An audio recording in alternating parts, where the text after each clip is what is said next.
Welcome to World Ocean Radio. I'm Peter Neill, Director of the World Ocean Observatory. Last week on World Ocean Radio, I described the comprehensive response by China to climate challenges across the full spectrum of environmental, financial, political, and social needs. What has been accomplished there is an integrated response enabled by an autocratic government, controlled legislative, administrative, social organization, and communications, and financed by massive national investment to overcome any obstacle to relentless implementation, natural or human. The question remains, can such urgent and transformative action be only achieved by an autocratic leader controlling the planning population and purse? Can such an action be achieved by a different form of government, by a democracy as vocal, divided, and diverse as ours is in the United States? In comparison with the Chinese model, do we have a plan, and how do we implement it through public and private initiatives, subject to ideological debate and meaningful financial commitment? Democracy is complicated, confused by diversity, conjoined by political will, and challenged by so many interests and points of view.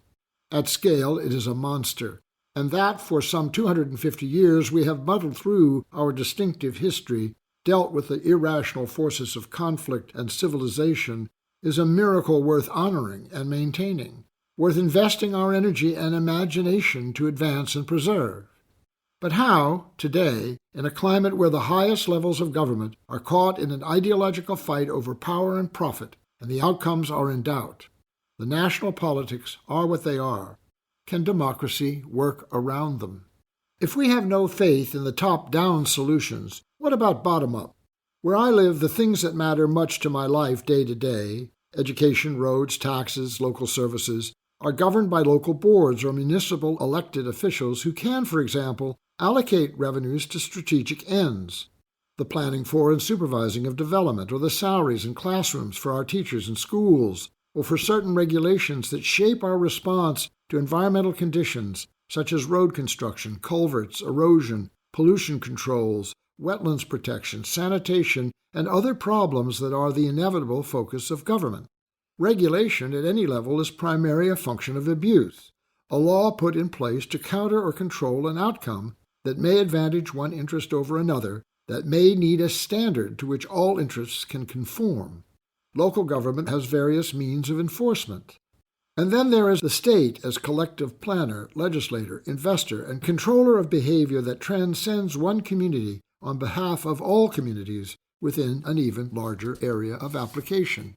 All this is funded by pass-through monies from the federal level. There is never enough. Their strategies don't always pertain to every interest. There is the reality of making do within the confines of parameters that are controlled by the residents, the voters, who can and do make themselves known, with ballots, public hearings, and participation on local boards and commissions. In effect, this level of government is what really matters. The concerns and requirements of the people to live and work together successfully. The capacity to react and resolve where actions and investments directly matter to health and well-being. This is where political will resides, where the support for change can be invented and applied. This is where the democratic process still lives as the foundation for what happens now and what must happen next. This is itself an ecosystem service, an integration between people and place, what constitutes community and what must be preserved even if we have to do all the work ourselves. Autocracy does not do well down here. This is where democracy works best, where decisions can be made by neighbors for the betterment of place, no matter what the governance levels above do or won't do. This is where transformative action and societal regeneration begins. Individual action, small-town government, local making do, shaping the political agenda, supporting innovation and change, allocating funds to the most critical needs, and fomenting change in our own backyard.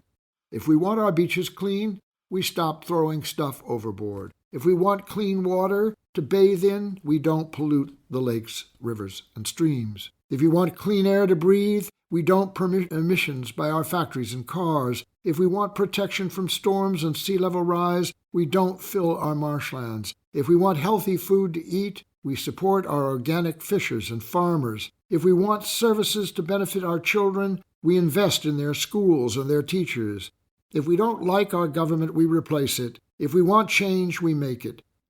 This is democracy, not utopia, and as a tool, it is only as good as the people who wield it. We will discuss these issues and more in future editions of World Ocean Radio.